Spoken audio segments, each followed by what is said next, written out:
Jagadirogan Satatana Shaktana Sheshakaya Prasurtana Sheshan Autsukya Moha Ratidan Jaghana Yo Purva Vaidyaya Namostu Tasmai.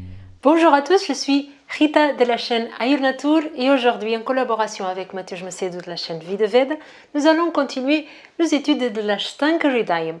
Aujourd'hui, on va voir la section Uttarasthana et donc on va voir les shlokas 45 jusqu'à 48. C'est un record, on va voir 4 shlokas en entier dans cette vidéo. Et en fait, l'Ashtanga Hridayam, il a 6 sthanas, donc 5 principaux et un annexe. En fait, les 5 principaux qu'on vient de voir, on a vu les sommaires, les index de tous. Et maintenant, on va voir l'index, le sommaire de Uttarasthana qui est considéré donc les annexes. Il y a 40 chapitres pour Uttarasthana. Donc c'est assez long, les annexes ils sont assez... il y en a beaucoup de matière encore à analyser là-dessus. Et donc cette vidéo, elle va être un peu plus longue que les précédentes, justement pour cette raison-là. Et donc voici ce qu'il dit ces shlokas-là sur Uttarasthana. Atah uttaram balopachare tadvyadhau tadgrahe dvaucha bhutage onmade tasmrti bhramshe dvau vartma susandhishu druktamo linganasheshu trayo dvaucha sarvage karnanasa mukhashiro vrane bhange bhagandare granthya daukshudra rogeshu guhya roge prathagdvayam vishe bhujange kiteshu mushakeshu rasayane chatvarim shonapatyana madhyayo bija poshanaha atah uttaram. 40 chapitres. Ata uttaram. Il commence comme ça, Vagbata. Ata, ça veut dire à partir de maintenant. Donc à partir de maintenant, on va faire quoi? On va parler de Uttarasthana. Chatvarim sho adhyayaha. À la fin, il dit Chatvarim sha adhyaya. Donc ça veut dire 40 chapitres. Donc on va voir maintenant chapitre par chapitre. Balla upachara. Balopachare. Balla upachare, c'est le premier chapitre. Donc upachare, c'est les traitements, les soins. Balla, c'est l'enfant. Donc on parle de pédiatrie. Maintenant, Mathieu Jmesedou, il nous demande de nous rappeler lors de cette formation, quand on a vu les 8 branches de l'Ashtanga Hridayam. Donc, il ne va pas le mettre, il ne l'a pas mis devant les yeux, mais il nous le répète. Et voici ce que c'est ces 8 branches. Kaya bala grahurdvanga shalya damshtra jara vrushan. Então, Kaya bala graha urdvanga shalya damshtra jara vrushan. Donc ce sont les 8 branches. Mais le livre en entier, l'ouvrage en entier, il est dédié à Kaya. Kaya qui apparaît en premier. Maintenant, dans les annexes, dans le Uttarasthana, il va aborder les autres 7 branches qui ne sont pas Kaya. Et donc c'est pour ça qu'il y a 40 chapitres. C'est pour ça que ce sthana, il est énorme. Parce qu'il y a plusieurs chapitres pour chacune de ces branches. Il ne rentre pas en détail dans aucune de ces 7 branches. Donc c'est très clair que l'Ashtanga Hridayam, c'est un ouvrage de Kaya Chikitsa. Il aborde, en effet, un petit peu de tous ces 7 chapitres tout le long de l'Ashtanga Hridayam. Mais il prévoit cette dernière section, cette section des annexes, pour les aborder avec un peu plus de détails, même sans rentrer beaucoup dans le détail, parce qu'il ne l'a pas fait avec beaucoup d'attention lors du reste de l'ouvrage, pendant les 5 sthanas principaux. Encore une fois, l'ordre dans le sanskrit importe beaucoup. Donc, quand Vagbata nous a annoncé les 8 branches de l'Ayurveda, il avait dit Kaya Bala. Donc, Kaya était le principal, donc c'est tout ce qu'on a vu, qu'on va voir encore, parce qu'on est encore à la fin du premier chapitre. On va voir les Kaya Chikitsa dans les 5 premiers sthanas. Après, le deuxième, le plus important, c'est Bala, la pédiatrie. Et donc, en respectant toujours cet ordre, dans Uttarasthana, donc la section des annexes, Bala arrive en premier. Bala Upachare, c'est donc la section, le chapitre de soins pédiatriques ou de traitements pédiatriques. Tat Vyatao. Donc dans le chapitre 2, on va parler de prévention, de comment on va pouvoir prévenir ces maladies spécifiquement. Lesquelles de maladies? Les maladies qui sont pédiatriques, parce qu'on se rapporte au premier chapitre. Tad Grahe. Le chapitre 3, c'est Tad Grahe. Encore une fois, Tad, ça se rapporte à qui? Ça se rapporte à Bala, donc on est toujours en train de parler de pédiatrie. Graha, c'est quelque chose qui vient de l'extérieur et qui prend possession de nous, qui nous domine, qui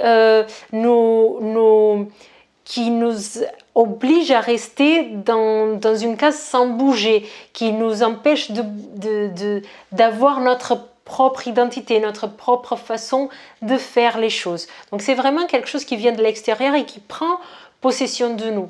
Graha, ça peut être aussi lié aux planètes. Donc c'est quelque chose qui est aussi utilisé beaucoup en Jyotish, en astrologie védique. Mais dans ce contexte-là, on est vraiment en train de voir quelque chose qui vient de l'extérieur et qui prend possession. Donc c'est quelque chose que en médecine moderne, on peut comprendre plus facilement ou traduire comme des problèmes qui sont psychiatriques. Donc c'est des problèmes qui peuvent arriver chez les enfants aussi. Donc dans ce troisième chapitre, on traite tous les problèmes que l'enfant vit, des situations où l'enfant il a perdu contrôle de lui-même, de ses capacités cognitives, de ses capacités mentales, et donc ça peut être compris comme des maladies psychiatriques. Matthieu Massédu nous dit que la meilleure traduction qu'on pourrait avoir pour Graha Chikitsa serait la possession. Ce ne serait pas tellement de le traduire par psychiatrie, mais plutôt de le traduire par la possession. Donc quelque part, le troisième chapitre, c'est le chapitre des possessions pédiatriques. Donc quand l'enfant il est possédé par quelque chose, il n'a pas la capacité, il n'a pas le contrôle sur ses facultés à lui. Dwau Cha Bhutage. Dwau Cha Bhutage. Donc Dwau, on parle de deux chapitres, donc 4e et 5e. Bhutage, donc on va parler des bhutas. Les bhutas, ce sont ces influences métaphysiques qui sont aussi contemplées et prises en compte par l'Ayurveda. Donc la Matthieu nous demande de nous rappeler encore des 8 branches. Donc on avait Kaya, Bala et Graha. Donc Graha arrive en 3e en termes d'importance. Et donc Graha, c'est encore une fois ces possessions, ces choses qui nous prennent possession de notre conscience. Donc on a ces deux chapitres, le 4e et le 5e, sur Bhuta, donc sur Bhuta Chikitsa, donc sur toutes ces questions métaphysiques. C'est donc la connaissance sur ces maladies métaphysiques et le traitement pour ces maladies métaphysiques. Il va utiliser cette expression très souvent, Dwau, parce que Dwau c'est deux, et donc il va utiliser ça souvent parce qu'il va toujours se rapporter à un premier, la connaissance, et un deuxième, le traitement. Donc c'est ce qui se passe là dans les bhutas, donc dans ces deux chapitres 4 et 5, on a la connaissance sur les bhutas, sur ces changements, sur ces maladies métaphysiques, et donc la connaissance et le traitement. Unmade. Unmade, c'est le 6e chapitre. Donc Humada, c'est une maladie qui est aussi qui se situe aussi dans cette connaissance de la Graha Chikitsa, et c'est quelque chose qu'on peut traduire comme la folie.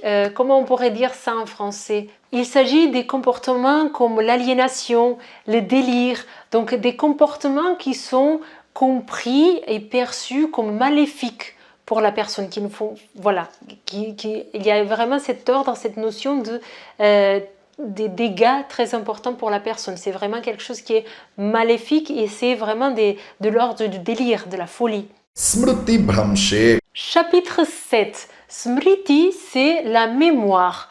Bhamsha, c'est quand on perd la mémoire. En réalité, ce chapitre, c'est un chapitre qui parle de Apasmara. Apasmara, c'est quelque chose qui est marqué par les convulsions et qui génère une perte de mémoire limitée dans la personne, chez la personne. On traduit ça souvent par épilepsie. Dwau Vartmasu. Donc là, il a dit Dwau, Dwau. Donc on parle de 4 chapitres. 8, 9, 10 et 11. Les chapitres 8 et 9 parlent de Vartmasu, la connaissance et la prévention des maladies de Vartma. Et Vartma, c'est quoi? C'est cette chose qui couvre l'œil. Donc, on parle des paupières. Donc, Vartma, c'est la connaissance, on parle des maladies des paupières. C'est donc la connaissance et la prévention des maladies des paupières. Donc, vous voyez qu'on a changé de branche là. Kaya, Bala, Graha, Urdhvanga. Donc, Urdhvanga, c'est le quatrième anga, la quatrième branche qui vient dans l'Ashtanga Hridayam. Donc, c'est au-dessus. C'est tout ce qui se passe au-dessus de notre cou, de nos épaules. Donc là-dessus, on va retrouver tout ce qui est la dentisterie, l'ophtalmologie, tout ce qui est troubles ORL. Dwau Sandhishu. Dwau Sandhishu. Sandhi, ça veut dire la liaison, le contact. On parle par exemple de sandhi pour parler de la jonction de deux os au niveau des articulations. Donc tout ce qui est ligament, on parle beaucoup de sandhi. Les jonctions au niveau des yeux, de quoi on parle? On parle normalement de la sclère et de la cornée au niveau des yeux. Donc on a 2 chapitres dédiés à ça, un chapitre sur la connaissance de la sclère et de la cornée et un chapitre concernant tout ce qui est les traitements de la sclère et de la cornée. Drukta Molinganasha Traya. Le chapitre 12 parle de Drukta, donc la vision. Donc on parle de la connaissance des maladies liées à la vision. Et là, il ne parle pas des parties spécifiques de l'œil. Il parle de la fonctionnalité, de l'action de voir, de la façon de visualiser, voilà, de l'action. Le chapitre 13 parle de timidya, c'est la perte de la capacité de voir, la perte de vision plus spécifiquement. Donc on peut parler de myopie, d'astigmate dans les connaissances qu'on a dans l'ophtalmologie. Linganasha, le chapitre 14, c'est une autre maladie spécifique de l'ophtalmologie. Traya Dwau Sarvage. Donc ces 3 chapitres, Trayo, Sarvage, donc on va avoir 2 chapitres qui parlent respectivement de ces 3 chapitres qu'on vient de citer. Un pour tout ce qui est la connaissance et un autre pour tout ce qui est le traitement de ces maladies. Donc il a eu 3 chapitres où il parle des maladies de l'œil, des maladies ophtalmologiques de façon plus spécifique. Et puis il a 2 chapitres où il va parler de la connaissance et du traitement des maladies ophtalmologiques de façon générale. Karna. Donc on a eu le mot dwo. Donc tout ce qu'il a dit maintenant, tout ce qu'il va dire maintenant, il y a à chaque fois 2 chapitres. Donc Karna, on a 2 chapitres. Un sur la connaissance et un sur le traitement. Il s'agit de la connaissance et du traitement des maladies otologiques. Nasa. Puis on a les chapitres 19 et 20. Nasa. Nasa, c'est le nez. Donc là, on est en train de parler de la connaissance et du traitement de toutes les maladies qui sont liées aux rhinites, aux sinusites, etc. Mukha. Mukha, c'est les problèmes, les maladies de la bouche. Donc le chapitre 21 et 22 sont respectivement la connaissance et le traitement de toutes les maladies de la bouche. C'est là qu'il rentre par exemple tout ce qui est le travail du dentiste par exemple. Shira. Shiro, c'est la tête. Donc les chapitres 23 et 24 sont respectivement les connaissances et le traitement des maladies de la tête. Vrana. Vrana, c'est des blessures traumatiques. Donc, encore à nouveau, on a 2 chapitres, un sur la connaissance, un sur les traitements des blessures traumatiques. Bhanga. Le chapitre 27 parle de Bhanga. Bhanga parle plutôt de fractures ou de déplacements osseux. Donc, on voit ici qu'avec Bhanga, il est déjà en train de changer de branche. À nouveau, si on pense aux 8 branches, on avait Kaya, Bala, Graha, Urdhvanga, Shalya. Shalya, c'est déjà plus tourné vers la chirurgie. Donc à partir de Bhanga, on va voir toute une série de chapitres qui vont être plus tourner vers la chirurgie. Donc dans ce chapitre Bang, on va inclure tout ce qui est luxation, fracture, déplacement des os. Donc tout ça, ça rentre dans la partie chirurgicale selon l'Ayurveda. Du coup, Bhagavad, il ne rentre pas dans le détail dans tout ça. Tout ce qui est chirurgie, on va retrouver beaucoup plus en détail dans d'autres ouvrages, comme le Sushruta Samhita, qui est vraiment dédié entièrement à la chirurgie. Mais là, Bhagavad, il utilise un petit peu la même structure de Sushruta pour cette partie-là, comme d'ailleurs il utilise un petit peu la structure de Charaka Samhita pour la partie où il parle de Kayachiki. Bhagandare. Bangandare, c'est le chapitre numéro 28 et c'est quelque chose qu'on peut traduire par fistule. Et cette fois-ci, Matej Macedo nous dit que c'est une traduction qui est correcte, qu'on peut vraiment traduire par fistule, cette maladie-là.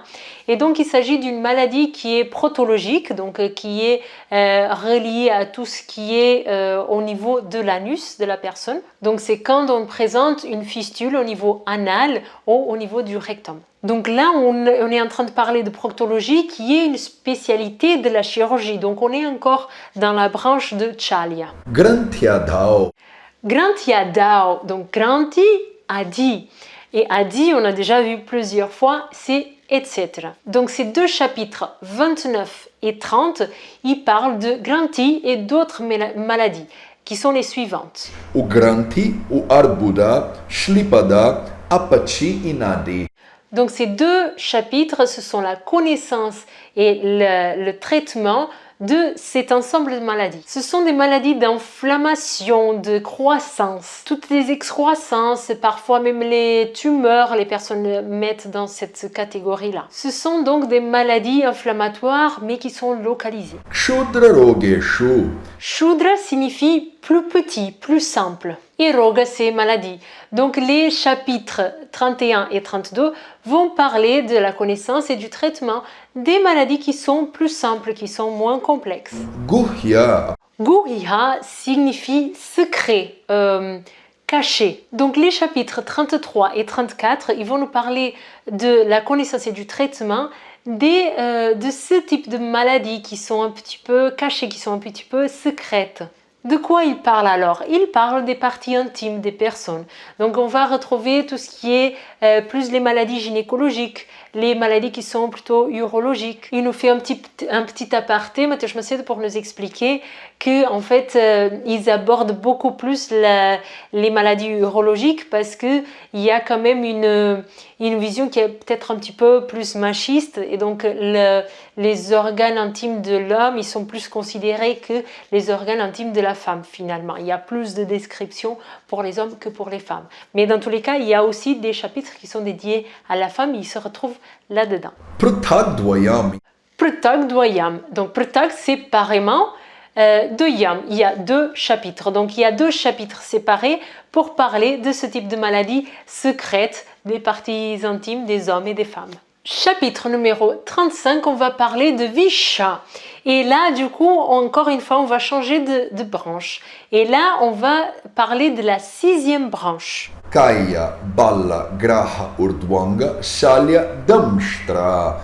Damshtra, c'est la branche qui parle de toxicologie et plus en particulier, c'est la branche qui parle de la connaissance et du traitement de tout ce qui est les poisons, du traitement de tout ce qui est poison. Vishe. Le mot visha, c'est poison. Bhujange. Bhujanga signifie le serpent. Donc le chapitre numéro 36 traite précisément tous les types de problèmes de poison qui viennent des serpents. Kiteshu. Le chapitre 37, c'est Kiteshu. Kita, c'est tous ces petits insectes, que ce soit les moustiques, les petits araignées, tous ces petits insectes.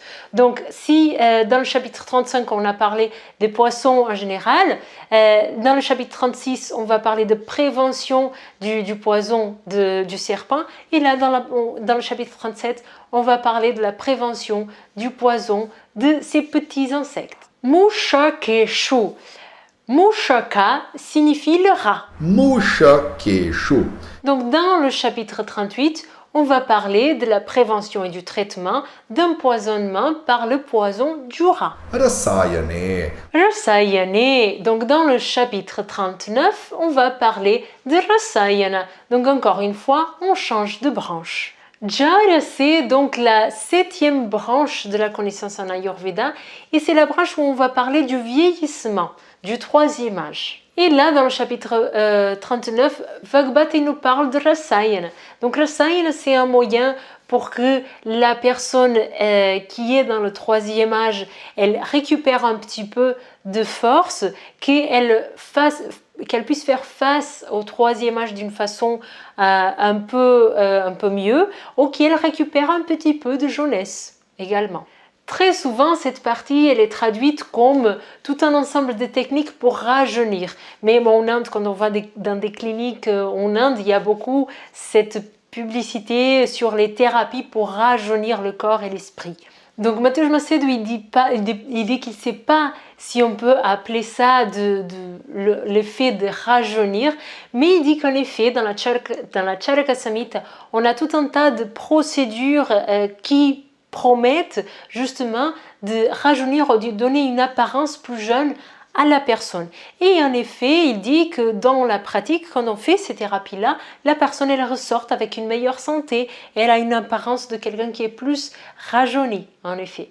Rasayana, ce sont donc des thérapies qui visent à nourrir Rasa Dhatu. Rappelez-vous que Rasa Dhatu, c'est le premier et c'est celui qui nourrit tout le corps. Donc dans les thérapies Rasayana, on va justement nourrir Rasa Dhatu pour qu'après on puisse nourrir par la suite tout le corps, tout l'organisme. Bija, c'est quoi? C'est la graine. De quelle graine on parle? Des tissus reproducteurs. Poshana, c'est la nutrition. Donc on va faire une nutrition des tissus reproducteurs. Donc le chapitre numéro 40, c'est le dernier chapitre et c'est le chapitre qui parle du 8e, alors 5, 6, 7, 8, de la 8e branche de l'Ayurveda. Kaya, Bala, Graha, Urdhvanga, Shalya, Damshtra, Jara, Vrushan. Vrja, c'est la puissance sexuelle. Et ici, le chapitre, il s'appelle Bija Poshanaha. Donc, on parle des aliments, de la façon de se nourrir qui est bonne pour la santé des tissus reproducteurs, tout simplement. Donc là, dans ce 8e chapitre, cette 8e branche, donc dans ce 40e chapitre, on parle de tout ce qui est la santé sexuelle, la santé aussi de la reproduction. Donc voilà les 40 chapitres de la dernière section, de la section des annexes de l'Ashtanga Hridayam. Voilà, on arrive vraiment à la fin, je le dis depuis quelques vidéos, mais c'est vrai que là on parle que des sommaires, des index de chaque section, donc on est vraiment à la fin depuis quelques vidéos. Dans la prochaine vidéo, Mateusz Macedo va nous faire vraiment la partie de la fin, donc il va nous parler du dernier shloka, au dernier demi-shloka et de la phrase finale, du shloka final qui arrive dans chaque chapitre. Puis il va encore nous faire on va avoir encore une autre vidéo où il va nous lire le premier chapitre en entier, entièrement en sanskrit, donc vous allez voir, c'est super beau, c'est très inspirant. Et après, on va passer donc au deuxième chapitre et il y aura des changements. Donc, préparez-vous, il y a encore beaucoup de choses qui vont venir. Voilà ce qu'on voulait voir dans cette vidéo. Si vous avez des questions sur quoi que ce soit de tout ce qu'on a vu jusqu'à présent, n'hésitez pas à mettre dans les commentaires, on m'a envoyé un petit email. Alors j'ai eu des personnes qui m'ont dit qu'ils n'arrivaient pas à mettre des commentaires sous les vidéos. Normalement il faut juste descendre, que ce soit sur le téléphone ou que ce soit sur le PC. Il suffit juste de descendre jusqu'à mettre un commentaire. Merci beaucoup à vous de nous avoir suivis jusqu'à présent. Donc ça fait presque un an qu'on est ensemble, qu'on a commencé cette aventure de la traduction des Samhits, de la traduction de cet enseignement qui fait Mateusz Macedo. Donc c'est beaucoup de travail, mais c'est bien parce que du coup on est un petit groupe, mais un groupe qui travaille sérieusement et qui se penche sérieusement et qui est, je dirais, activement intéressé à changer le niveau de l'Ayurveda en France. Donc ça c'est vraiment très très important. Donc merci à vous d'être là. N'hésitez pas encore une fois de partager, de liker les vidéos, de les faire connaître au plus grand monde pour que cette formation gratuite soit connue de plusieurs personnes. Et voilà, je vous dis à la prochaine vidéo. Merci.